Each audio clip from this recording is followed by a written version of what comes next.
Pada kesempatan ini saudara yang terkasih, saya ingin menyampaikan kepada kita untuk memikirkan apa yang berguna untuk jangka panjang.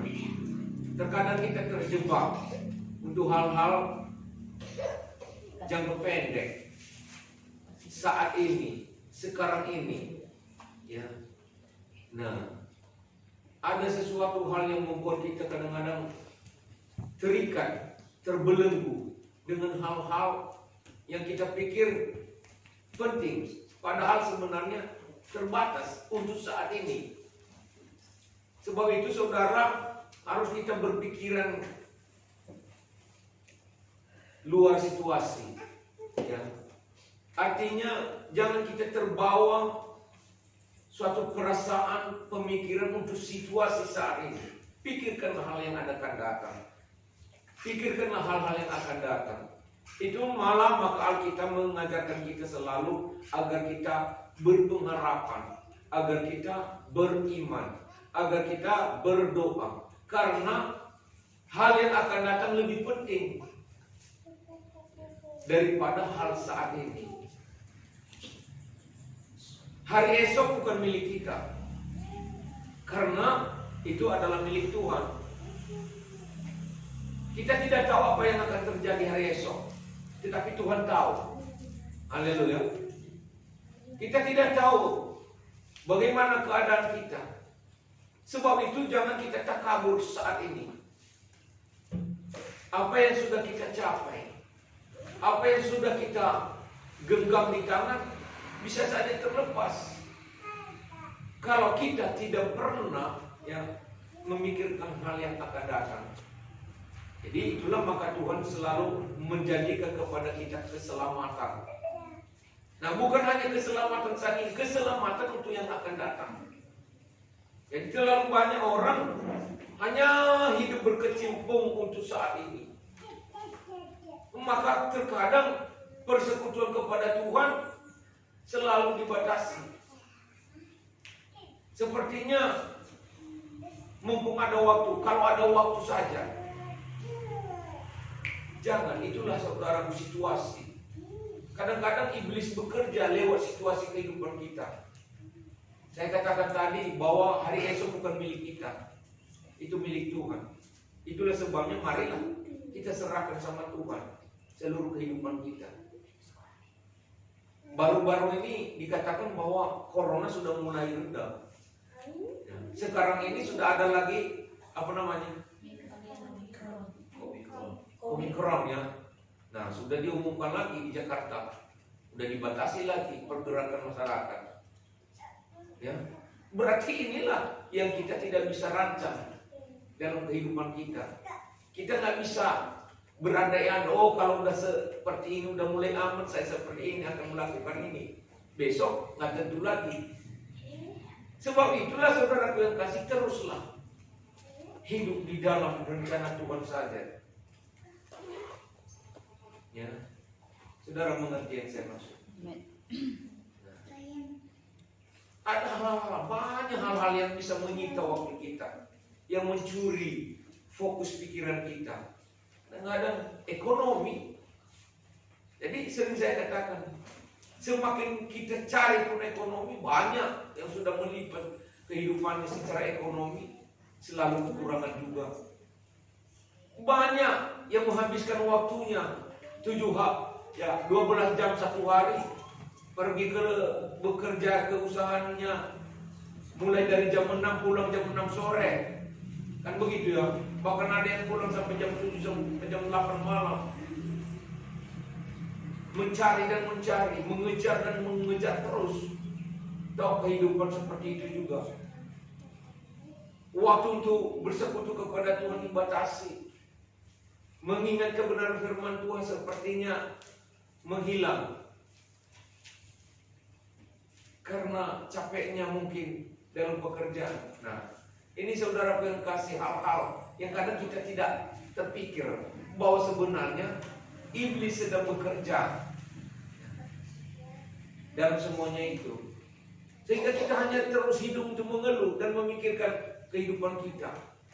Ya, nanti kalau saya nggak kerja, kalau saya nggak berusaha, Kalau saya nggak mencari dengan yang gigih-gigihnya, dengan semangat saat ini, ya kapan lagi? Besok saya terancam. Mungkin anak-anak saya kelaparan, mungkin anak-anak saya tidak terbiaya untuk sekolah. Tidak juga, saudara. Selalu ada jalan. Kalau Tuhan sudah mau menolong. Haleluya. Iya. Selalu ada jalan. Karena saya perhatikan, saudara yang kasih, banyak orang-orang yang juga tidak punya bapak dan tidak punya ibu. Terlalu cepat mungkin mereka ditinggalkan oleh orang tua mereka. Mungkin karena ada musibah, sakit penyakit, lalu menjadi anak yatim. Toh hidup mereka juga bisa berkecukupan. Dan ada yang hidup secara luar biasa, memiliki harapan kehidupan, masa depan cerah.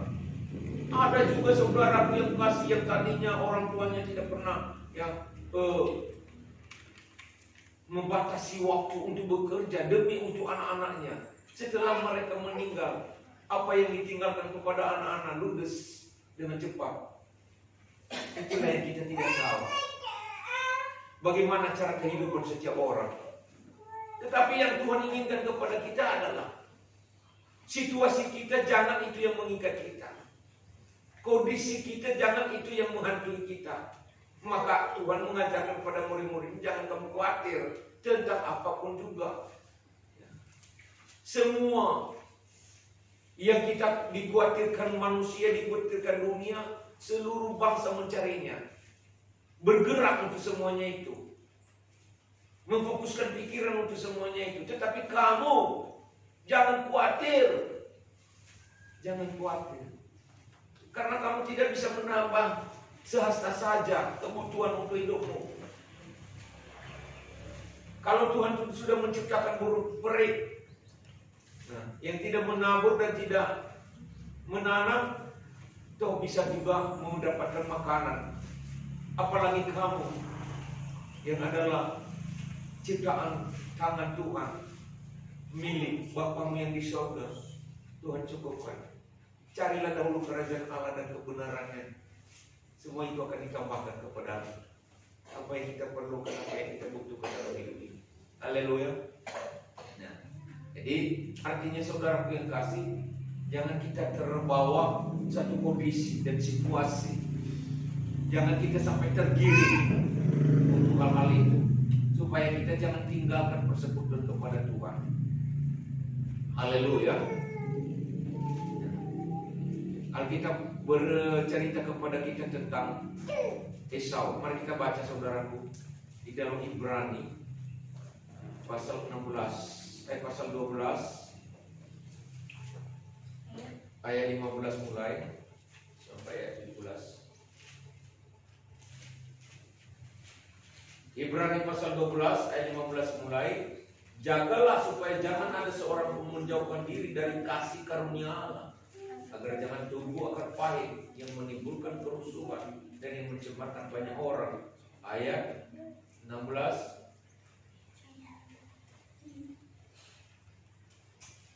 Janganlah ada orang menjadi cabul atau yang mempunyai nafsu yang rendah seperti Esau, yang menjual hak kesulungannya untuk sepiring makanan. Ayat 17. Sebab aku tahu bahwa kemudian ketika ia tak menerima berkat itu, ia ditolak. Sebab ia tidak beroleh kesempatan untuk memperbaiki kesalahannya, sekalipun ia mencarinya dengan mencucurkan air mata. Nah, jadi Alkitab dalam Ibrani ini menceritakan kepada kita tentang Esau, ya, yang sebenarnya dia mau diberkati, mau menerima berkat. Akhirnya hanya gara-gara sepiring makanan kacang merah, nah, kebutuhan sesaat, dia jual kesulungannya, dia jual berkat yang diuntukkan kepadanya itu. Sampai dia katakan kepada Yakub, adiknya, untuk apa pula itu? Enggak ada gunanya begitu. Nah, jadi akhirnya ucapannya itu, kata-katanya itu terjadi. Ya, terjadi. Dan ini dikatakan ketika sampai penggenapan berkat itu untuk dinyatakan, maka dia mencucurkan air mata. Apa tidak ada lagi berkat untuk Bapak? Tidak ada lagi, karena sudah diserahkannya. Nah ini, maka hati-hati. Hanya gara-gara kebutuhan sesaat, situasi dan kondisi sesaat yang dipertahankannya. Jangan. Jadi jangan menjual kasih karunia Allah yang sudah diuntukkan kepada kita. Beberapa minggu yang lalu saya sudah sampaikan kepada kita bahwa bukan secara kebetulan kalau kita sudah terpanggil menjadi imamat yang rajani, menjadi umat kepunyaan Allah, dan menjadi bangsa yang terpilih. Itu adalah rencana Tuhan. Kita didatangkan dari berbagai tempat karena Tuhan punya tujuan untuk memberkati kita. Haleluya. Punya tujuan dalam hidup kita supaya kita menjadi pemberita-pemberita kebenaran Allah, supaya dunia tahu. Sekarang saudara banyak ya gereja yang rutinitas, sifatnya rutinitas. Tahu rutinitas saudara? Hari Minggu ke gereja, menjadi orang Kristen ya menjadi orang Kristen. Tetapi Tuhan tidak menginginkan hal itu. Dia menginginkan kita untuk melakukan kehendak-Nya. Haleluya. Di dalam Matius pasal berapa itu saudara? 7 ayat 21 kalau nggak salah. Dikatakan bahwa pada akhir zaman banyak orang bernubuat, banyak orang menyebut-nyebut nama Tuhan. Tetapi Tuhan berkata, aku tidak mengenal kamu. Coba.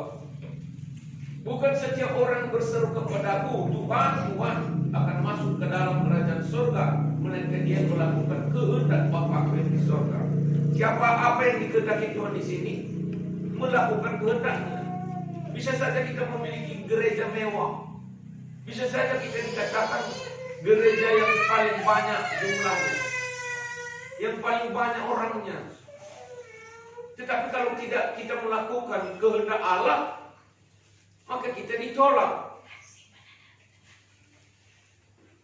Apa ini saudara dengan kasih mengerti firman Tuhan ini? Mengerti artinya? Ya. Bukan setiap orang berseru kepada Tuhan, Tuhan. Banyak orang saat ini, banyak orang yang menyebut-nyebut nama Tuhan. Tetapi tidak akan masuk ke dalam kerajaan surga, melainkan dia melakukan kehendak Bapakku yang di surga. Ini kembali lagi kepada ketaatan tadi. Taat firman Tuhan, patuh kepada firman Tuhan, mau mengikuti kehendak Tuhan. Ya. Bukan hanya sekedar kita masuk gereja baru kita otomatis masuk surga, tidak. Bukan hanya sekedar kita mau menyebut nama Tuhan, mengusir setan dalam nama Yesus, bukan hanya sekedar itu. Tetapi lebih daripada itu, Tuhan menginginkan kita melakukan kehendak-Nya. Melakukan kehendak-Nya. Tuhan tidak melihat siapa kita, apakah ya, orang ganteng, orang cantik, punya kedudukan, tidak, punya popularitas, dikenal masyarakat dunia, masyarakat luas. Bukan. Tetapi yang diinginkannya, yang melakukan kehendaknya. Apa itu firman Tuhan yang kita dengarkan ini saudara? Ngerti saudara? Haleluya. Jadi yang melakukan kehendaknya. Jadi sebab itu saudara, jangan sampai kita terikat, jangan sampai kita terbelenggu, jangan sampai dirantai oleh kondisi dan situasi kehidupan kita. Berilah selalu waktu untuk Tuhan. Kasihilah Tuhan dengan segenap hati dan dengan segenap jiwa kita. Itulah hukum yang pertama dan terutama. Haleluya. Jangan kita balikkan. Nah, ada dunia, ada gereja yang mengatakan, kalau kita tidak bisa mengasihi manusia, bagaimana kita mengasihi Tuhan? Itu terbalik. Firman Tuhan mengatakan bahwa kasihi Tuhan dulu, maka kita sanggup mengasihi sesama manusia. Ya. Kita tidak mampu mengasihi manusia, itu bohong saudara. Pernah saya ceritakan di sini saudara yang kasih, sekeleng-keleng kita peman anak kan. Nah, waktu terjadi banjir tsunami, terjadi tanah longsor, tidur bersama satu rumah di bawah bersama, ya tidur di bawah selimut yang sama. Nah, ketika terjadi tanah longsor, adakah yang bisa membela keluarganya? Tidak juga, semua saling menyelamatkan diri. Terjadi banjir, ya. Anaknya dia lihat hanyut, ya. Tidak sanggup juga.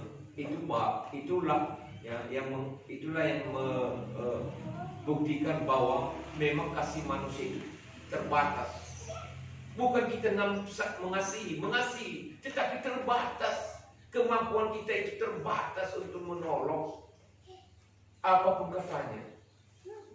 Tapi kalau Tuhan yang beracara, lain halnya. Kalau Tuhan yang campur tangan, itu pasti lain halnya. Itu mujizat yang terjadi, bukan karena kemampuan kita. Ngerti maksudku saudara? Aku yakin, aku percaya bahwa semua kita sayang pada keluarga kita, sayang kepada anak-anak kita, sayang kepada setiap orang yang dekat dengan kita. Aku yakin.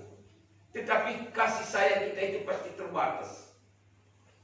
Karena memang kita manusia yang terbatas. Tapi kalau kita mengasihi Tuhan, kita datang kepadanya, kita mohon kepadanya, maka campur tangan Tuhan itulah yang turut mengasihi siapa yang kita kasihi itu. Itu lebih hebat lagi. Haleluya. Iya. Bukan karena usaha kita keselamatan itu terjadi, melainkan karena kasih karunia Allah, kemurahan Tuhan itu sendiri, campur tangan Tuhan itu sendiri. Jadi jangan kita terjebak pada situasi saat ini. Marilah, nah, anak-anak yang masih sekolah, jangan berpikir, gampang itu, menggampangkan. Sekarang habiskan dulu waktu untuk mempelajari isi Android ini. Tidak sampai kapanpun tidak terpelajari kita. Semua nanti satu waktu tidak ada gunanya apa yang kita pelajari, ya. Karena hari esok bukan milik kita.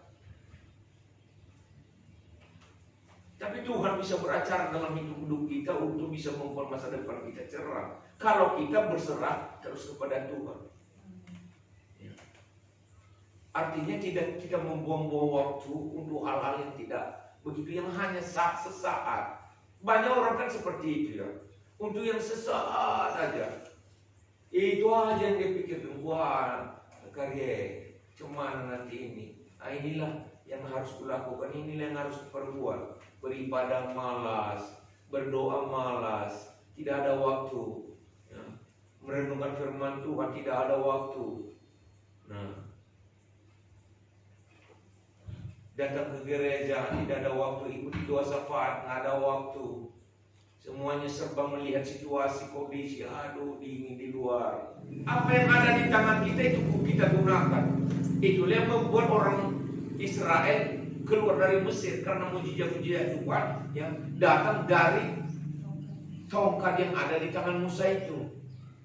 Nah, padahal awalnya kan Musa tidak memahami dan tidak mengerti.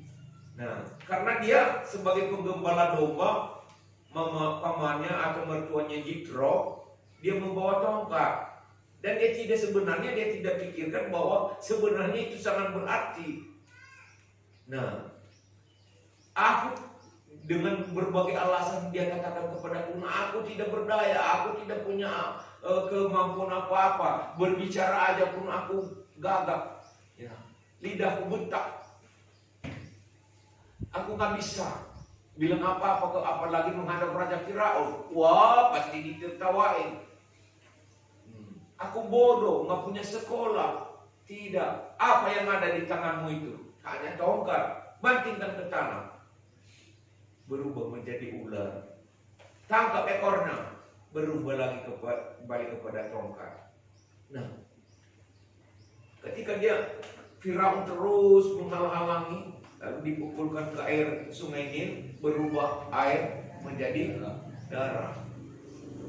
Ketika mereka melewati laut kosong, angkat tongkatmu, laut terbelah. Luar biasa kan?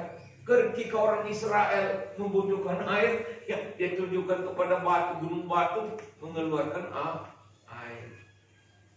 Jadi apa yang ada di tangan kita bukan hal besar. Jadi itu maka Tuhan Yesus berkata, siapa yang memelihara perkara kecil akan diberikan perkara yang besar. Nah, ketika Yesus juga memberi makan 5.000 orang, laki-laki dia katakan bukan juga hal banyak. Yang sedikit tapi diserahkan ke tangan Tuhan bisa berubah menjadi besar. Apa? Ada yang bilang, untuk apalah? Seandainya ada di sini anak-anak membawa 5 roti dan 2 ikan, untuk apalah itu? Bagi banyak orang, ya bagi kebanyakan orang yang berkumpul saat ini, seandainya dibagi-bagikan satu hal yang kecil aja pun tak mungkin cukup. Ya kan? Bawa ke sini. Dan seketika sampai di tangan Tuhan dan dia ucapkan syukur kepada Tuhan. Bayangkan 5.000 laki-laki tidak terhitung perempuan, dia katakan dalam Yohanes 6 itu. Ya. Nah. Dan setelah siap makan, disuruhnya murid-muridnya kumpulkan sisanya. Sisanya 12 bakul. Berapa orang murid-murid? Iya, luar biasa. Kalau orang-orang yang tadi hanya cukup untuk makan ini udah pakai bakul lagi. 1 bakul 1 orang. Kurasa ya, melimpah ya, lebih daripada cukup yang dimiliki oleh 12 murid ini. Berarti lebih dari cukup. Kalau kita bekerja untuk Tuhan, pasti tidak kecewa. Haleluya. Nah, itu sudah target, sudah ada ketentuan, ya, sudah ketentuan yang Tuhan telah tetapkan. Ya. Nah, jadi itulah sebabnya saudara yang kekasih, lakukanlah ibadah kepada kita. Tidak harus berdiri di mimbar, tidak.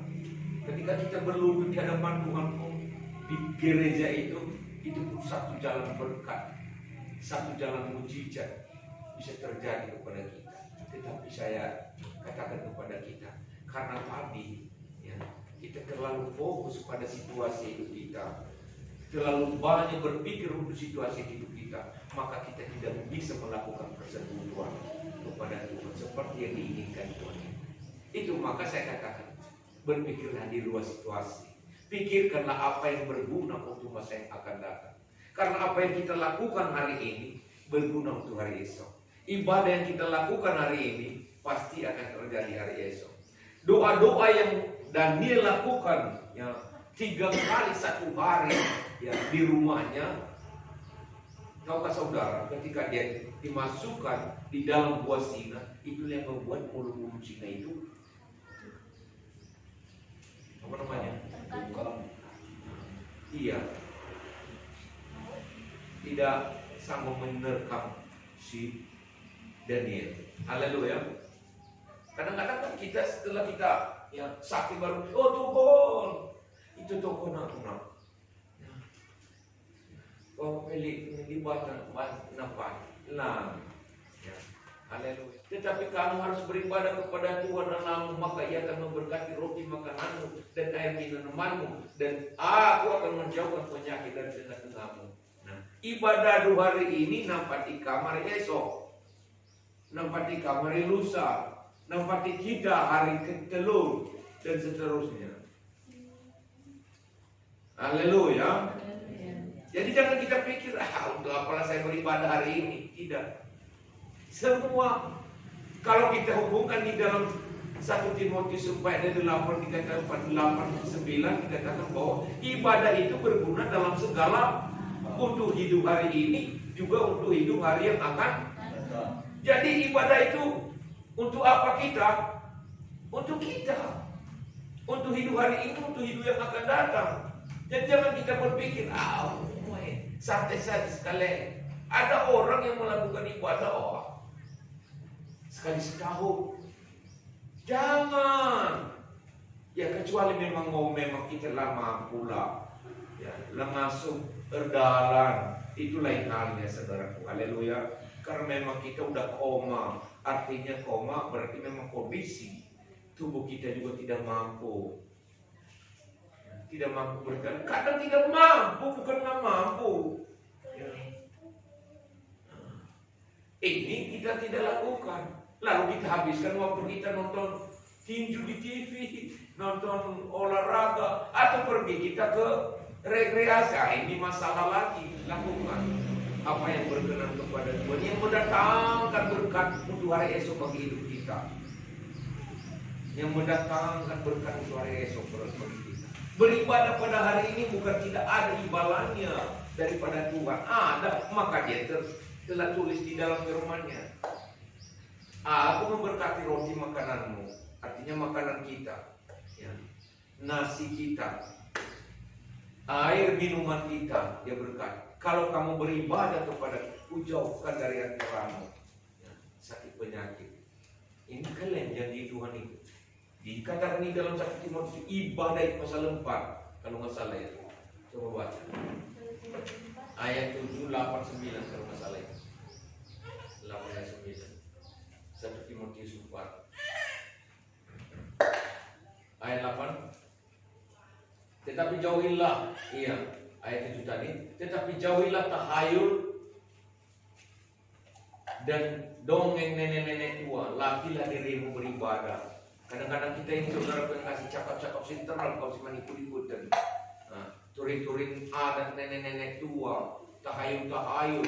Ya, iya, ay mencinco kalau kayak adilah sikut kerja kita ini mau lah sikutkan kata-kata ini bolang mereda hanya tahayul, ya. Nah, latihlah dirimu beribadah. Ayat 8.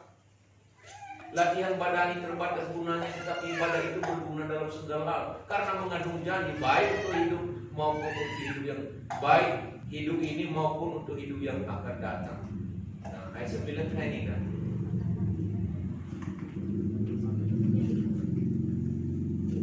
Perkataan ini benar dan patut diterima sepenuhnya. Haleluya. Jadi ibadah itu berguna dalam segala hal. Untuk hidup ini, juga untuk hidup yang akan. Wah, masih kuat ingatan gue saudaraku. Berarti saya tidak sia-sia menghafal ayat firman Tuhan. Haleluya. Jadi hafal ayat firman Tuhan itu yang membantu kita. Ketika kita menghadapi sesuatu kelemahan, lalu kita kata, tidak, saya harus beribadah, karena beribadah itu berguna dalam segala. Coba katakan kepada diri kita, jangan tidak beribadah, karena ibadah itu berguna dalam segala hal. Untuk hidup ini, untuk hidup yang akan datang.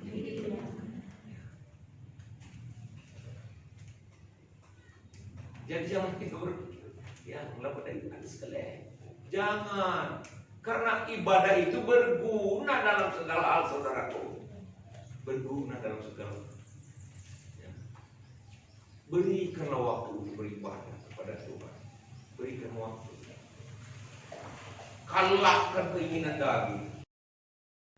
Angkat tangan yang suci, muliakan namanya dan sembah Dia. Kata hamba Tuhan di depan, ya, angkat tangan. Kalau kita tidak angkat tangan, dia pukul itu tangan kita. Angkat tangan, haleluya, supaya serentak ke atas.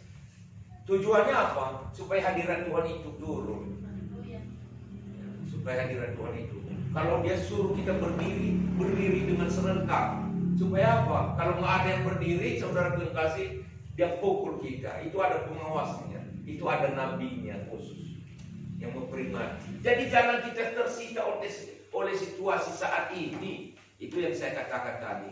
Esau itu disitulah kehilangan berkat Tuhan, karena dia dikuasai oleh nafsu rendah. Apa nafsu rendah, saudara kasih? Saat ini itu aja ditaatinya. Padahal ada yang lebih penting untuk hari esok. Kan begitu ya, kasih karunia Tuhan itu, berkat anugerah Tuhan itu yang penting untuk hari esok. Karena hari esok bukan milik kita, milik Tuhan. Kita tidak tahu apa yang akan terjadi hari esok. Tapi isilah hidup kita hari ini dengan ibadah yang berkenan kepada Tuhan. Maka hari esok itu Tuhan jamin. Tuhan menjamin hidup kita. Tuhan menjamin untuk melindungi kita. Tuhan menjamin untuk menyelamatkan kita. Tuhan menjamin untuk memberkati kita. Tuhan menjamin untuk menolong kita. Tuhan menjamin untuk memberikan kepada kita yang pemeliharaan. Tuhan menjamin untuk menyediakan tentara malaikat yang menjaga dan mengawal hidup kita. Mau saudaraku? Amin. Itu maka saudara serahkan fokus ya, pada hari ini untuk beribadah kepada Tuhan. Fokus. Takut akan Tuhan. Itu mendatangkan berkat Tuhan. Haleluya. Jadi jangan kita takabur dan mengatakan coba Amsal 27 ayat 1 coba lihat dulu sebagai ayat penutup di kesempatan hari ini. Nah, apa katanya? Janganlah memuji diri karena esok hari, karena engkau tidak tahu apa yang akan terjadi hari ini. Kenapa kita harus beribadah? Supaya Tuhan memberkati roti makanan kita, air minuman kita, dan Dia berjanji menjauhkan penyakit dari antara kita. Haleluya. Dan kemudian 1 Timotius hidup ibadah itu berguna dalam segala. Iya, untuk hidup ini juga untuk hidup yang akan datang. Karena kita tidak tahu hari esok, kita tidak tahu apa yang terjadi. Tetapi kalau kita beribadah pada hari ini, Tuhan yang menjamin hidup kita. Ya. Haleluya. Efesus 6 ayat 10. Akhirnya hendaklah kamu kuat di dalam Tuhan di dalam kekuatan kuasanya. Nah, ini super bonus ini. Karena seluruh perlengkapan senjata Allah supaya kamu dapat bertahan melawan tipu muslihat iblis ya. Jadi kita kuat itu saudara kekasih. Kenapa kita harus kuat di dalam Tuhan? Karena ada tipu muslihat iblis. Iblis sedang bekerja. Jadi untuk kuat di dalam Tuhan perlengkapi perlengkapan senjata A. Apa perlengkapan senjata A itu ya? Belajar firman Tuhan, pakai perisai iman. Kenapa kita harus pakai perisai untuk nangkis? Tahu perisai saudara? Ampang-ampang. Kalau ada panah iblis, kita pakai ampang-ampang. Supaya kita, kalau orang yang berperang zaman-zaman dulu kerajaan itu kan setiap orang itu pakai tameng. Nah, kalau sekarang ini ya polisi bilang tameng, ada ampang-ampang. Kalau dulu namanya perisai. Nah itu perisai iman. Kamu udah tahu itu, kamu lihat iblis. Iblis menipu kita, main. Tak bentur sekali, lepas toto, tak bentur sekali, lepas kamu baca firman. Tak bentur sekali. Jadi inilah saudara kekasih renungan firman Tuhan untuk kita pada siang hari ini. Pikirkanlah apa yang berguna untuk masa depan, masa yang akan datang. Jangan hanya fokus untuk yang hari sesaat sama seperti Esau. Gara-gara itu dia kehilangan kasih karunia Tuhan, anugerah daripada berkat-berkat. Sekalipun dia cari, pada waktu itu dia cari dengan mencucurkan air mata, dia ditolak. Bukan waktunya lagi. Dia sibuk, tolong bela berkat Tuhan itu. Ada lagi kata bapaknya, ada lagi. Jadi yang kita ini bukan secara kebetulan, kita terpanggil untuk menjadi bangsa yang terpilih. Banyak yang dipanggil, bukan semua yang terpilih. Tapi kita bersyukur karena kita yang terpilih ya, di antara penduduk-penduduk yang ada di sekitar kita ini. Ya, mungkin mereka sedang zaman akhir itu saudaraku sama seperti zaman Nuh kata Alkitab. Bagaimana zaman Nuh itu? Ya, orang sedang sibuk untuk berpesta pora, mabuk-mabukan. Ya, tetapi mereka tidak tahu hujan itu akan turun. Mereka pertama menganggap bahwa hujan biasa-biasa saja. Tiba-tiba menjadi air bah. Lalu setelah menjadi air bah, sudah mulai naik ke atas, lalu mereka berkata, oh no, muka baterang. Mereka tadinya tertawa. Ayah mengadon lumayan. Igera kena keluarga, cari kayu boker di hutan. Ya, membuat batu menertawai terus. Sama seperti orang-orang Farisi ahli Taurat. Kalau memang dia bisa menyelamatkan diri, kenapa dia harus berkata kepada Eli, lama sabachthani? Selamatkannya dirinya dari atas kayu salib itu, kenapa dia harus mati?